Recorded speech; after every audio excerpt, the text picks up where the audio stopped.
본 녹화본은 주일 오감 예배 설교를 위한 자료입니다. 광고를 먼저 드리고 말씀을 같이 나눈 후에 같이 설교를 들었으면 좋겠는데요. 내용을 따라오시면서 이번 한 주간 하나님의 은혜가 저와 여러분에게 함께하기를 간절히 바랍니다. 광고 먼저 드리도록 합니다. 온라인 예배에 처음 참석하는 분들을 주의 사랑으로 환영합니다. 눈으로 보는 예배이지만 마음으로 듣는 예배이기를 소망해 봅니다. 코로나 바이러스 예방을 위해서 예방은 선택이 아니라 필수입니다. 라는 캐치프레이즈로 저희 다림목교회는 예배하며 같이 교제하고 있습니다. 서로를 위해 배려해 주시기를 부탁드리겠습니다. 7가지의 세부 사항을 나눠서 저희는 같이 나누고 있는데요. 첫 번째, 세정제로 손을 소독해 주시고 마스크를 착용하고 예배 들으실 수 있도록 안내 부탁드립니다. 마스크는 항상 예배당 입구에 준비해 놓고 있습니다. 11시 반에 저희는 아직도 예배는 모이고 있습니다. 나이가 드신 분들, 온라인으로 예배가 힘드신 분들, 혹여 참석하길 원하는데 갈급함으로 찾아오기 원하는 이들을 위해서 예배당을 개방하고 있으니 원하시는 분들은 오전 11시 반 주일 예배에 동참해 주시되 세정제로 꼭 손을 소독해 주시고 마스크를 착용하고 함께 예배 드려 주시길 바랍니다. 아쉽지만 주일 애찬, 점심 애찬은 당분간 따로 진행하지 않습니다. 역시 성찬식 또한 당분간 진행하지 않습니다. 교회 내 악수가 아닌 목례로 인사를 대신하여 주시기를 권면드립니다. 속회 예배를 포함한 친교 모임을 가급적이면 온라인으로 대체해 주시기를 권면드립니다. 주중 모임인 수요일과 수요예배는 예의주시하며 별도로 공지해 드리도록 하겠습니다. 온라인과 오프라인 모임이 있을 때 오프라인보다 온라인 모임을 통해 관계를 적극적으로 지속해 주시기를 권면드립니다. 예배 안내를 드립니다. 코로나19로 인해 모임이 힘들어 월요일부터 금요일 오전 6시에 새벽 아둘람 기도회를 유튜브를 통해 온라인으로 진행 중에 있습니다. 혹시 필요로 하시는 분들은 카톡으로도 매일 새벽 발송해 드립니다. 필요하신 분들은 연락 주시기 바랍니다. 수요 예배는 당분간 진행하지 않습니다. 사순절 캠페인을 적극 실천해 주시기 바랍니다. 불갑을 온라인으로 모이고 있지만 각자의 삶의 터전에서 진행할 수 있을 것 같습니다. 불필요한 일, 물건 하나씩 줄이기를 실천해 주시기 바랍니다.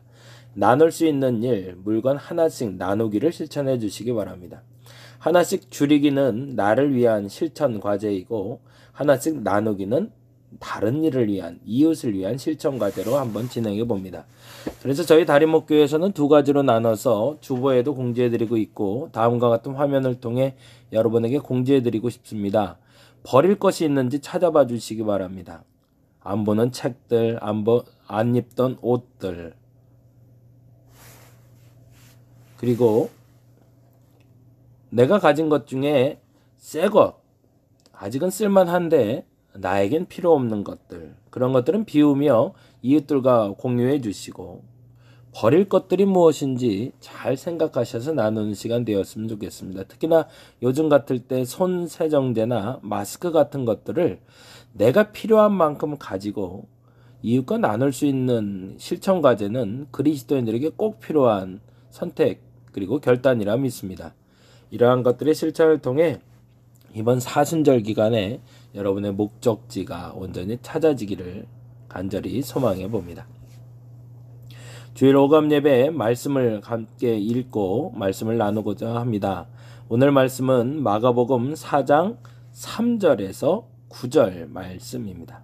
마가복음 4장 3절에서 9절을 찾으시고 오늘 본문을 함께 읽었으면 좋겠습니다.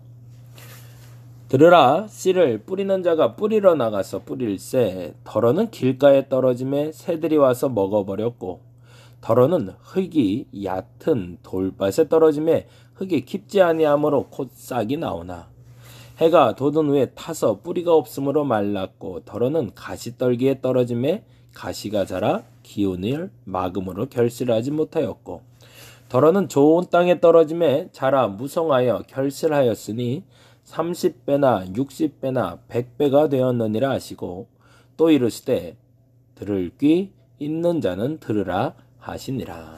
아멘. 사순절에는 무엇을 위해 살 것인가 라는 주제를 가지고 같이 이야기 나누고 있어요. 세 번째 주제로 나는 무엇을 위해 사는가 라는 조금 더 세부적인 주제로 접근해 보려고 합니다. 총 7가지 주제였는데 첫째는 인생의 가장 중요한 답, 두 번째는 목적은 어디에서 찾을 수 있을까, 지난주까지의 나눔이었습니다. 혹여 2월 23일과 3월 1일 설교를 듣기를 원하시는 분들은 유튜브에서 달인목교회를 검색하시거나 양홍석 목사를 검색하시면 들어보실 수 있습니다. 오늘은 나는 무엇을 위해 사는가 라는 질문에 대답을 찾아보려고 합니다. 15일에는 성공적으로 목적을 발견하기, 22일에는 인생에서 길을 잃게 만드는 것은 무엇인지, 29일에는 진정한 목적으로 이끄는 방법, 마지막 4월 4일에는 목적이 있는 세상 꿈꾸기라는 주제로 같이 말씀을 나눈 후에 부활절을 맞이하고자 합니다. 인생의 가장 중요한 답을 찾기 위해서 우리에게 필요한 것은 목적이 중요한 이유를 아는 겁니다. 인생에서 가장 중요한 답은 바로 목적에 있기 때문에 그렇습니다. 그러면 그 목적은 왜 중요할까? 오늘 적혀 있는 대로 우리는 과거를 바르게 해석하고 오늘을 바르게 살아내고 내일을 바르게 준비할 수 있는 사람을 만들어내야 되기 때문입니다. 우리의 목적지는 거기에 있어야 됩니다. 그리고 우리의 목적지의 중요성은 이 부분을 강조할 때 시작이 됩니다. 과거를 그냥 해석해내고 오늘을 그냥 해석해내고 그리고 내일을 그냥 준비하는 사람들이 아니라 과거를 바르게 해석할 수 있다면 그리고 오늘을 하루를 바르게 살아낼 수 있다면 우리의 내일은 바르게 준비될 수 있을 겁니다. 근데 안타깝게도 우리에게 주어진 환경에 대해서 오늘을 살아내며 과거를 바르게 해석할 수 있는 눈은 생각보다 그렇게 쉽게 열리질 않습니다. 그러다 보니 오늘을 바르게 사는 것 또한 어려운 과제이고 내일을 바르게 준비하는 건 더더욱 어려운 과제가 됩니다. 그럼에도 불구하고 요청드리고 그리고 함께 협력하며 이루기를 원하는 이유는 과거를 바르게 해석하고 오늘을 바르게 살아내고 내일을 바르게 준비할 수 있는 사람이 곧 어른이기 때문입니다. 우리는 그 어른이 되기 위한 목적을 가지고 인생의 가장 중요한 답을 찾아 여행을 출발해 보고자 합니다. 그러자면 첫 번째, 우리는 바른 습관을 세울 필요가 있습니다. 내게 주어진 환경을 이길 수 있는 힘은 그 환경이 변해서 이기는 것이 아니라 그 환경을 만들어갈 수 있는 바른 습관이 만들어졌기 때문입니다. 어려운 환경에 처했음에도 불구하고 건강한 사람으로, 건강한 어른으로 성장하는 사람이 있는 반면에 아무리 좋은 환경을 가지고 있다 할지라도 건강하지 못한 어른이 되는 경우를 왕왕 보고 있습니다. 이유는 바른 습관을 세우지 못했기 때문입니다. 사람을 바르게 만나는 습관, 일에 대한 결정에 대해서 바르게 결정할 수 있는 습관, 그 습관이 여러분을 바른 목적지로 인도하는 아주 중요한 요소가 될 겁니다. 두 번째는 바른 목적지를 설정해야 됩니다. 우리는 그 목적지를 지금 어른이라는 단어로 설정을 하고 쫓아가고 있습니다. 과거를 바르게 해석하게 해달라고, 오늘을 바르게 살게 해달라고, 내일을 바르게 준비하게 해달라고, 그 바른 목적지를 우리는 설정하고 지금 함께 7주간의 이야기를 나누고 있음을 여러분이 기억하고 함께 이 설교를 들어주시길 바랍니다. 그러자면 우리에게 필요한 것은 무엇일까? 목적은 도대체 어디서 찾을 수 있을까? 우리가 어른이 되자면 어떤 질문을 던져야 될까라는 것이 지난주 나눔이었습니다. 그것은 바른 왜라는 질문에서 시작이 됩니다. 바른이라는 말에 주목해 주시기 바랍니다. 우리는 바른 왜라는 질문을 통해 다음의 목적지인 어른이 될 수 있습니다. 나는 왜 이 일을 하고 있는가? 두 번째, 왜 지금 이런 일들이 벌어지고 있는가? 코로나19 계속 얘기 드리고 사방팔방 지겹도록 듣는 이 코로나19라는 단어가 왜 벌어지고 있는가? 그리고 나는 지금 무엇을 하고 있는가? 거기에 왜라는 질문이 바르게 던져진다면 여러분은 어른이 되는, 어른으로 성장하는, 그리고 어른이라 인정받을 수 있는 그 일을 행하고 있음을 알게 되실 겁니다. 그래서 쉬운 예로 지난주에 이런 얘기를 드렸는데요. 만일 우리가 물에 빠진다면 물에 뜨는 것과 방향을 잡고 헤엄치는 것과 어떤 것이 더 중요할까? 그래서 물에 뜨는 것에 대해서 말씀드릴 땐 기도하는 삶이라고 얘기를 드렸고, 방향을 잡고 헤엄치는 것에 대해선 기도에 대한 실천이라고 말씀드렸죠. 사람들이 다 알고 있습니다. 예수 믿는 사람이라면 지금 같은 상황에선 기도해야 된다는 걸. 반드시 우리가 지켜야 될 과제죠. 근데 기도만 하면 될까요? 물에 뜬다고 살까요? 아니요. 절대 물에 뜬다고 살 수 있는 게 아닙니다. 기도만 한다고 해결될까요? 절대 그렇지 않습니다. 물에 뜬 후에 바른 방향을 잡고 헤엄을 치기 시작해야 됩니다.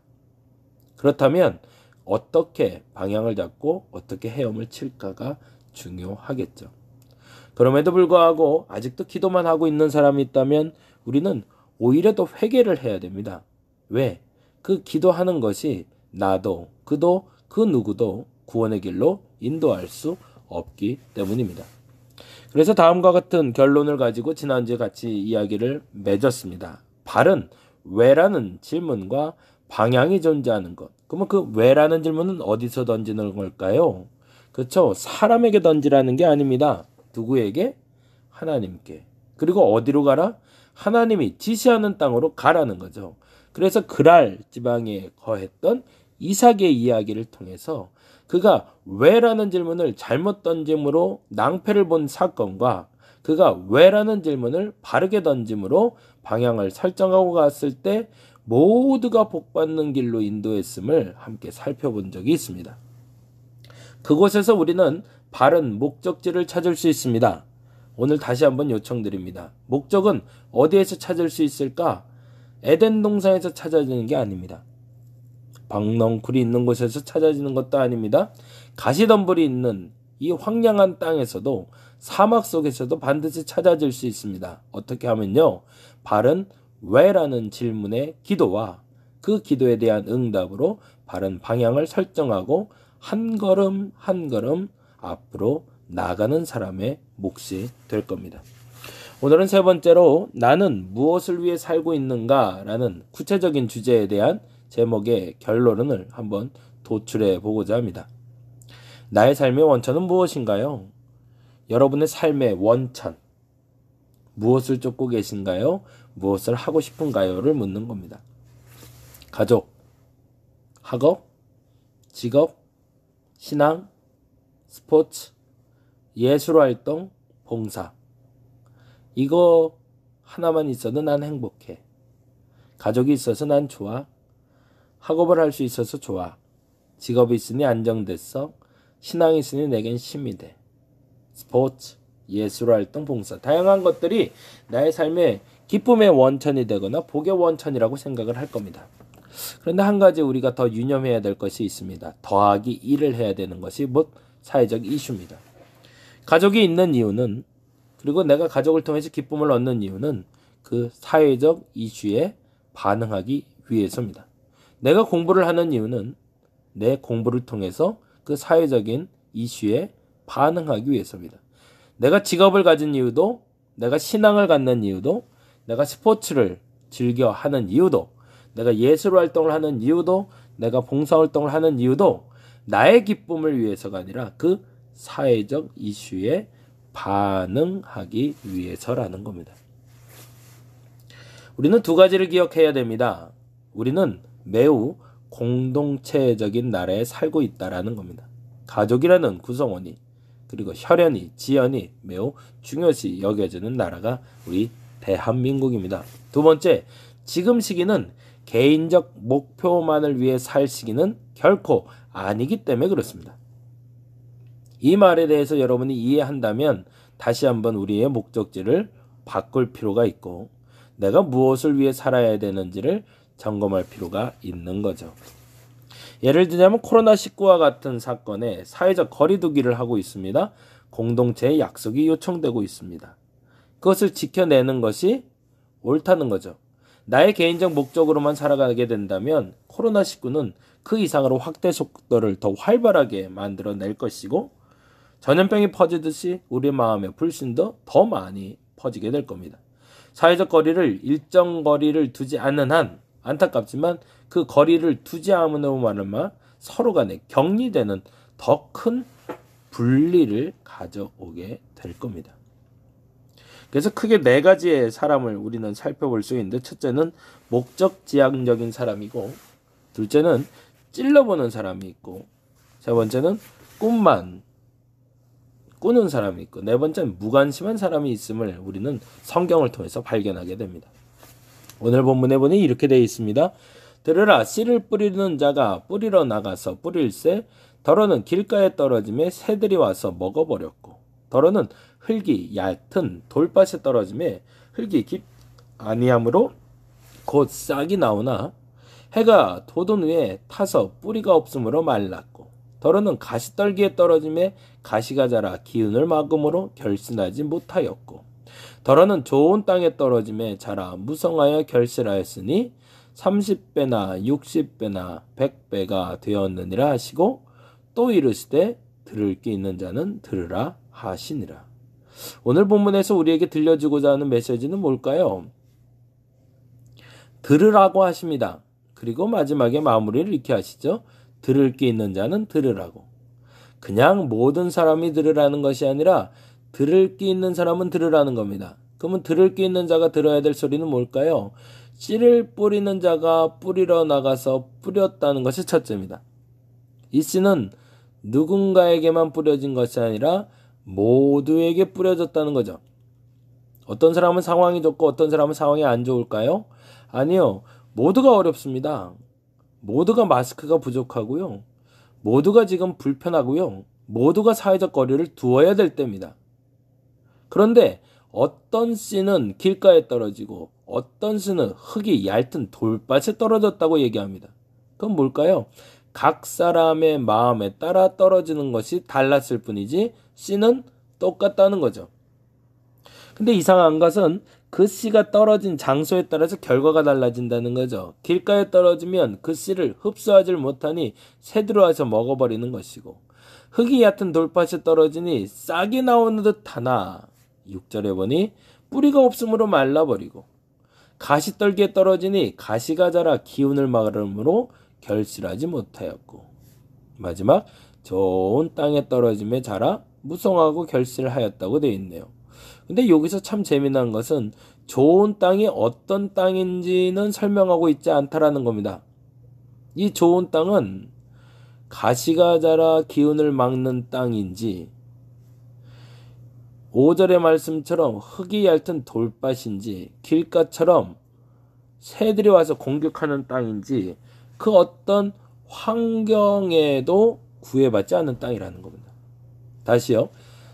씨를 뿌리는 사람이 뿌리러 나갈새 뿌렸다는 표현은 모든 씨는 공평하게 뿌려졌다는 것이고, 그러나 길가에 떨어진 사람들은, 길가와 같은 마음을 가진 사람들은 새들 때문에 씨가 안 났다고 얘기하고, 흙이 얕은 돌밭에 떨어진 사람들은 흙이 깊지 아니하기 때문에 뿌리가 없어 말랐다고 핑계를 대고, 가시떨기 떨어진 사람들은 가시가 기운이 막아 결실하지 못하여서 열매가 안 났다고 핑계대는데, 좋은 땅에 떨어진 사람들은 핑계가 없더라는 거죠. 그리고 그 핑계 없는 사람들을 통해서 무슨 일이 벌어졌다? 30배, 60배, 100배의 결실이 거두어졌다는 겁니다. 그래서 들을 게 있는 자가 들으라고 얘기하십니다. 그럼 오늘 말씀에서 우리에게 주고자 하시는 메시지는 뭘까요? 첫째는 모두가 동일한 환경이라는 겁니다. 그럼 우리는 무엇을 해야 되는가? 핑계대지 말라는 거죠. 그러면 무슨 일이 벌어진다? 그 사람에게는 30배, 60배, 100배의 결실이 있을 거라는 겁니다. 여러분이 길가에 있던, 4절 말씀처럼 길가에 있던, 5절 말씀처럼 돌짝밭이던, 7절 말씀처럼 가시떨기가 있던, 그것이 상관없습니다. 지금 말하는 좋은 땅은 어찌 보면 가시떨기가 있을 수도 있습니다. 돌짝밭일 수도 있습니다. 길가일 수도 있습니다. 그럼에도 불구하고 그것이 어떤 땅인지 핑계대지 않는 사람에게는 30배, 60배, 100배의 결실이 있을 거라는 겁니다. 들을 귀 있는 사람은 들으시기 바랍니다. 나는 무엇을 위해 살고 있을까요? 목적지향적이신가요? 그렇다면 상황, 핑계 필요 없을 겁니다. 찔러보는 사람일까요? 그러면 우리는 가시덤불에 있는 사람과 똑같을 겁니다. 한번 찔러보는 거죠. 근데 환경 핑계 되겠죠. 꿈만 꾸는 사람 아닌가요? 돌짝밭에 떨어져서 살짝 싹이 났는 듯 하나 뿌리가 없는, 그냥 꿈만 꾸지는 않는가요? 길가처럼 아예 무관심하지는 않나요? 내게 주어진 환경 속에서 하나님은 말씀하십니다. 무엇을 하라고? 목적지향적인 삶을 살라고. 오늘 그렇게 한번 기도해보면 어떨까요? 모두가 동일한 환경입니다. 그 환경 핑계대지 않았으면 좋겠습니다. 그리고 무엇을? 내일을 위해서 한 걸음 더 전진하는, 그래서 30배, 60배, 100배 남들 핑계 때문에, 상황 핑계 때문에 거두지 못하는 사람이 아니라 그 열매를 건강하게 걷어낼 수 있는 저와 여러분이 되시기를 간절히 바랍니다. 잠시 기도하겠습니다. 말씀대로 살겠다는 선포와 결단이 여러분에게 있었으면 좋겠습니다. 오늘 이 시간에 마음을 열어 기도하는데 내 마음속에 주께서 임하셔서 모두가 동일한 환경임을 인정하게 해달라고, 그리고 두 번째로 그 환경에서 그 어떤 핑계도 내게는 제거해 달라고, 그렇게 기도하는 저와 여러분이기를 간절히 바랍니다. 제가 잠시 기도하겠습니다. 하나님, 모두에게 주어진 동일한 환경입니다. 그 어떤 사람도 조금 더 낫고 조금 더 부족함 사실은 없습니다. 모두가 똑같습니다. 그런데 내 마음이 길가라면, 정확한 말로는 새들의 핑계를 대는 것이고, 돌짝밭이라면 돌이라 핑계대는 것이고, 가시덤불이라면 가시덤불이 덮였다고 핑계대는 것뿐이지, 옥토는 그 어떤 핑계도 없이 열매 맺는 땅임을 인정하게 하여 주시옵소서. 동일한 환경임을 인정하고 내게 주어진 환경의 최선으로 옥토가 되어 30배, 60배, 100배의 결실을 거둘 수 있는 우리가 되게 하여 주시옵소서. 아담과 같은 실수가 없게 하시고 잘못된 밭에 실수가 없게 하여 주시사 이 모든 상황과 사태를 벗어나 진짜 어른으로 거듭날 수 있는, 진짜 어른으로 거듭날 수 있는 사순절이 되게 하여 주시옵소서. 감사합니다. 고마우신 예수 그리스도의 이름으로 기도드렸습니다.